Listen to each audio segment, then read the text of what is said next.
ఒక్కసారి ఎక్స్ప్లెయిన్ చేసే ప్రయత్నం నేను చేస్తా. భారతదేశానికి స్వాతంత్రం వచ్చింది 1947 15 ఆగస్టు. మనకొక సంవత్సరం తర్వాత మనకు స్వాతంత్రం వచ్చింది సెప్టెంబర్ 17 1948. మీ అందరికీ ఎరికే.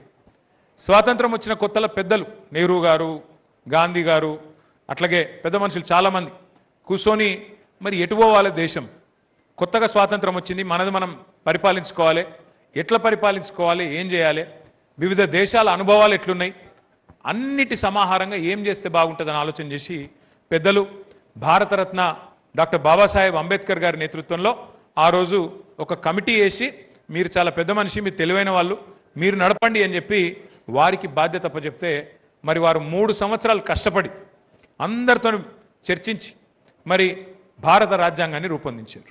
ఆ రాజ్యాంగం అమల్లోకి వచ్చిన రోజే గణతంత్ర దినోత్సవంగా మనం జరుపుకుంటాం. మీ అందరికీ కూడా తెలుసు. భారత రాజ్యాంగం యొక్క గొప్పతనం ఏంటంటే, ఇవాళ అంబానీ కావచ్చు, లేదా వేములవాడలో శాతరాజ్ పల్లెలో ఉండే ఒక దళితుడు, ఒక బలహీన వర్గాలకు సంబంధించిన ఒక బిడ్డ కావచ్చు, అంబానీ అయినా ఇక్కడ మన వేములవాడలో ఉండే ఒక సామాన్యుడైనా రాజ్యాంగం ప్రకారం బాబాసాహెబ్ రాసిన కానూన్ ప్రకారం ఇద్దరికి ఒకటే ఓటు ఉంటుంది. ఆ ఓటుకు ఒకటే విలువ ఉంటుంది. ఇది ఇప్పుడు నేను చెప్తేనేమో అల్కగా అనిపిస్తుంది. వేరే వేరే దేశాలలో ఓటు హక్కు కోసం పోరాటాలు జరిగినాయి. అమెరికాలో చాలా కాలం నల్ల జాతీయులకు ఓట్లు లేకుండే. అమెరికాలో చాలా శతాబ్దాల పాటు మహిళలకు ఓటు హక్కు లేదు. కానీ మన దేశంలో డాక్టర్ బాబాసాహెబ్ లాంటి ఒక గొప్ప వ్యక్తి ఆ బాధ్యత తీసుకున్నాడు. కాబట్టే మొట్టమొదటి ఎన్నికల్లోనే అందరికీ సమాన ఓటు హక్కు, మహిళలకు కూడా ఓటు హక్కు కల్పించిన మహానుభావుడు డాక్టర్ బాబాసాహెబ్ అంబేద్కర్.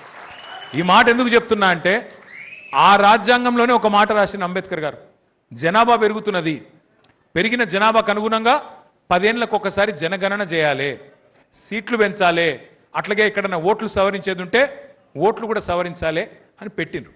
దాని ప్రకారం ఏంటిది, ఈ ఓట్ల వడపోత కార్యక్రమం, ఎస్ఐఆర్ అంటే పెద్ద అర్థం కాని ముచ్చటేం కాదు.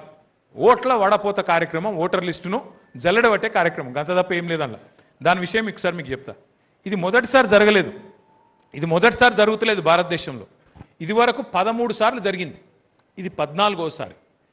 కానీ ఈసారి కొన్ని అనుమానాలు ఉన్నాయి కాబట్టి మనం జాగ్రత్తగా మనం ఉంటే మంచి జరుగుతుందన్న ఉద్దేశంతో ఎన్నికల కమిషన్ దగ్గరికి మన పార్టీ తరఫున నేనే పోయి ఎన్నికల కమిషన్ బీహార్ అప్పుడే మమ్మల్ని అందరినీ పిలిచింది. 6 నెలల కిందట, 9 నెలల కింద.